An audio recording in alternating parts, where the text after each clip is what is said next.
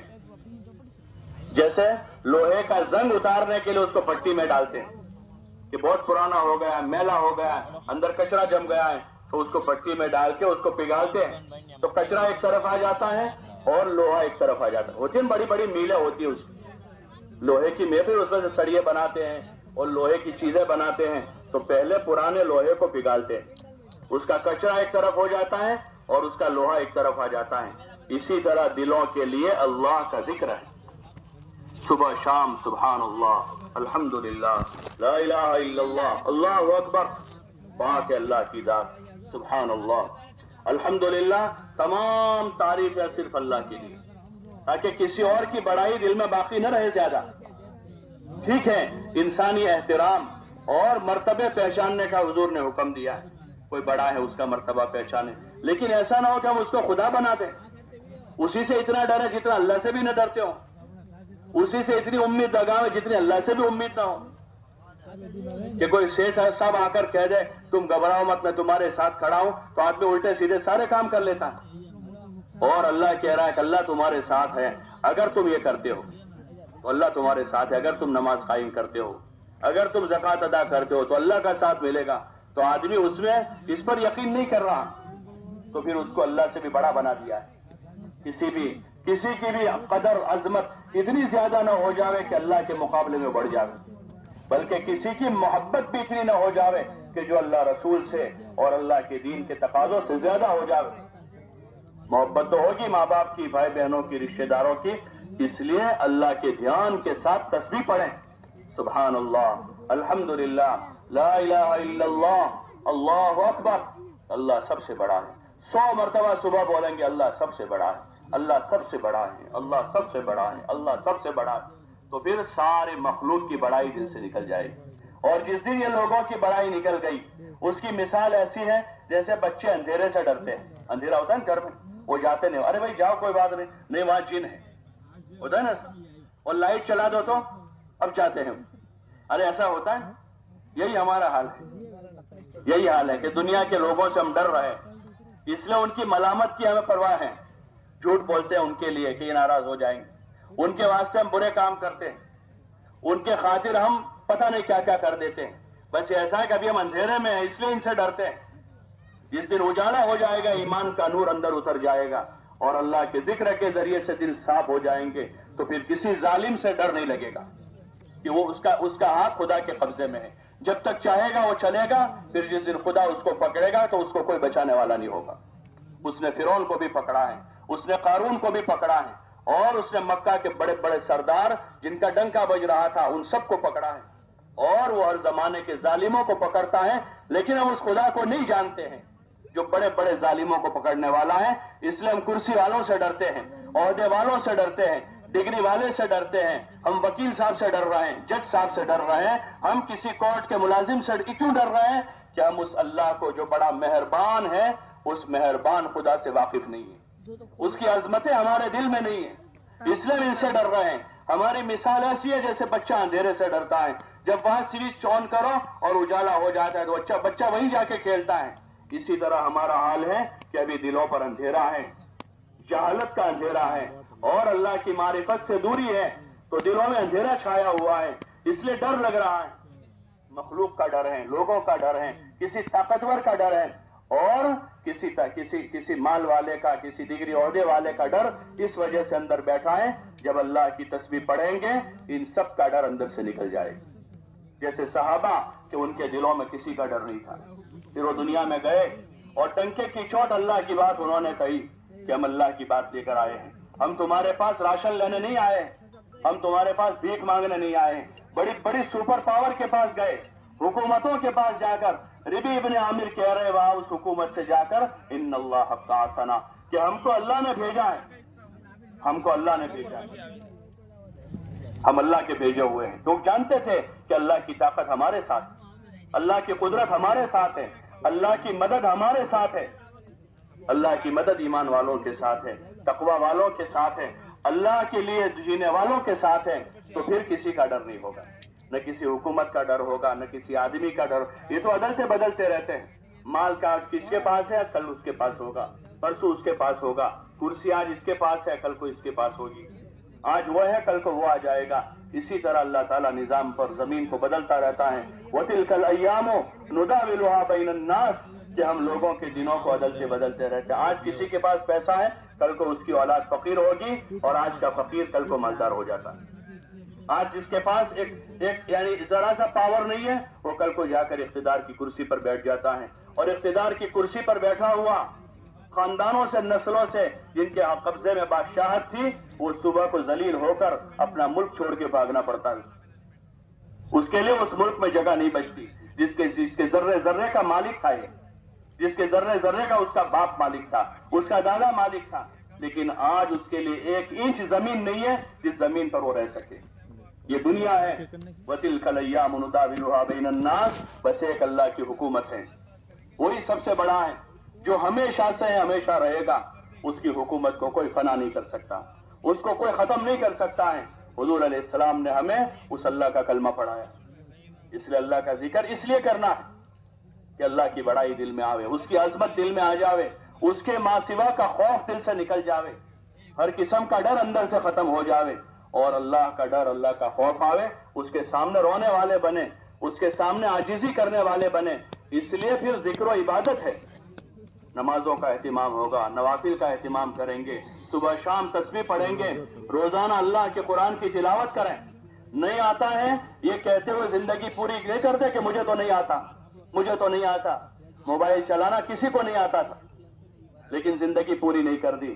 کسی نے پوتے سے سیکھا, کسی نے نواسے سے سیکھا, کسی نے اپنے چھوٹے سے سیکھا, کسی نے بیوی سے سیکھا, کسی نے بیٹی سے سیکھا کہ زمانے کی ضرورت ہے. ہر ایک اس کو سیکھ رہا ہے. قرآن تو ہمارا مقصد ہے, اللہ کی کتاب ہے, دستور حیات ہے. اس لیے قرآن شریف کو سیکھیں. مسجد کے امام صاحب سے, قاری صاحب سے رابطہ بنا, ان سے وقت لے تھوڑا سا. گھر میں اگر کوئی پڑا ہوا ہے, بیٹا ہے, نواسا ہے, پوتا ہے, ان کا پڑھا ہوا ان کو کام دے گا، ہم پڑھیں گے تو ہم کو کام لگے گا. تو ان کے پاس قرآن سیکھیں، قرآن سے اپنا ربط بناویں، روزانہ کچھ تلاوت کریں، صبح صبح سورہ یاسین شریف پڑھ لیں، شام کو کچھ صورتیں حضور صلی اللہ علیہ وسلم سونے سے پہلے پڑھ لیا کرتے تھے وہ پڑھیں گے، روزانہ کچھ تلاوت کریں. اپنا وقت جو ہے چوکوں چوراہوں پر جو گزرتا ہے اس کو ہم محفوظ کریں. یہی ہمارا وقت ہے عبادت کا، اعمال کا، لوگوں کے ساتھ صلہ رحمی کرنے کا، لوگوں کی ملاقاتوں کا.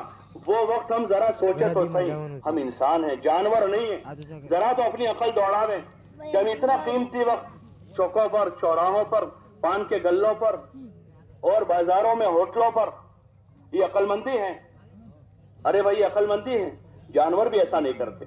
وہ بھی شام کو جب سورج غروب ہو جاتا ہے مرغیاں اپنے گھر کی طرف لوٹتی ہیں، بکریاں اپنے گھر کی طرف لوٹتی ہیں، اور جتنے جانور ہیں وہ بھی سمجھداری کے ساتھ اپنے گھر کی طرف لوٹ کر کھا پی کے آرام کر لیتے ہیں. بس ایک انسان ہی رہ گیا تھا جس کو اللہ تعالیٰ نے بہترین سانچے میں ڈالا ہے، جس کو اشرف المخلوقات بنایا ہے اور پھر اوپر سے اسلام دیا ہے، مسلمان بنایا ہے.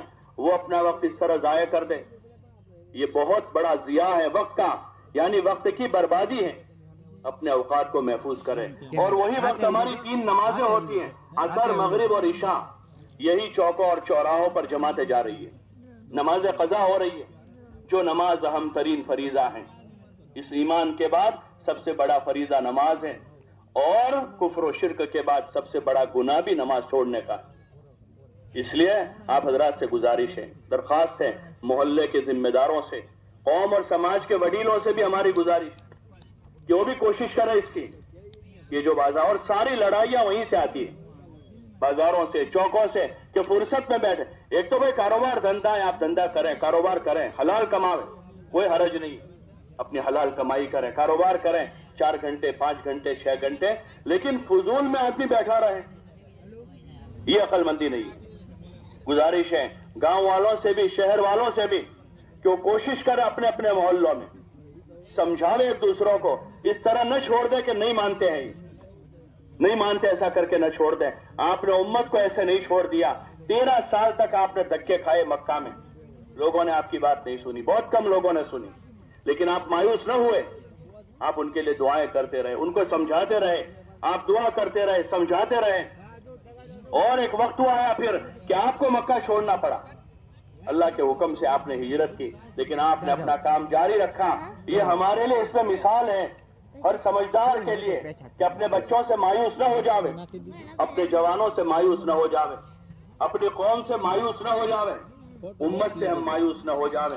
ہم اپنے بس کا کرتے رہیں اور اللہ سے کہتے رہیں، دربار خدا میں روتے رہیں کہ اللہ ہدایت تیرے ہاتھ میں ہے، تو ہی جسے چاہے گا ہدایت دے گا. ہمارے ہاتھ بس میں محنت ہے، یا اللہ ہمیں صحیح محنت کی توفیق دے دے. ہمیں سب سے پہلے ہمیں ہدایت دے دے، ہمیں 5 وقت کا پکا نمازی بنا دے، اپنے اوقات مسجدوں میں گزارے. موقع ہے تو بجائے بازار میں رکنے کے مسجد میں چلے جائیں، 2-4 رکعت نماز پڑھیں، قرآن کی تلاوت کریں، توبہ کریں اللہ کے سامنے، اور نماز کا انتظار کریں، نماز کا انتظار کریں. اور وقت زیادہ نہیں ہے تو کم از کم اذان پر جاوے کہ بھائی دکان میں، کاروبار میں مشغول ہے، اب اذان ہو گئی، اذان کے بعد کوئی کام نہیں. پان کے گلے بھی بند ہو رہے ہیں، اور چائے کی لاریاں بھی بند ہو رہی ہیں، اور ساری دکانیں بند ہو. بھائی کیا ہو رہا ہے کہ اذان ہو گئی. اب کہ اذان کے وقت مسلمان کی دکان بند ہے، اس لیے کہ اب سب سے بڑا حکم اللہ کی طرف سے آیا ہے. اللہ کے منادی نے پکارا ہے، حی علی الصلاۃ، حی علی الفلاح، آؤ نماز کی طرف، آؤ کامیابی کی طرف. اب دکان میں، مکان میں، تجارت میں، کاروبار میں کامیابی نہیں ہے. اگر کوئی سمجھ رہا ہے غلط فہمی میں ہے کہ میں کامیاب ہو جاؤں گا اب دکان چلا کر، اب یہ کامیاب نہیں ہوگا. جب تک وہ اس وقت کا فریضہ نماز ادا نہ کر لے، وہ اللہ کے وہاں کامیاب لوگوں میں نہیں لکھا جائے، بلکہ وہ نماز چھوڑنے کی وجہ سے، نماز میں سستی کرنے کی وجہ سے، یا نماز قضا کرنے کی وجہ سے حضور علیہ السلام کی بد دعاؤں کا مستحق بنے گا. اور حضور کی بد دعا کے ساتھ وہ کیسے پنپ سکتا ہے جس کو حضور علیہ السلام نے بد دعا دی؟ اور ایسی سخت دھمکی دی ہے حضور نے کہ باوجود وہ، یعنی مسجد کی نماز چھوڑ کر اگر گھر میں پڑھ لیتے ہیں تو حضور فرما رہے ہیں کہ میں اب چند جوانوں سے کہوں کہ وہ ایندھن اکٹھا کر کے ان کے گھروں کو جا کر آگ لگا دیں. وہ حضور کی بد دعائیں لے رہے ہیں، وہ کیسے پنپ سکتے ہیں؟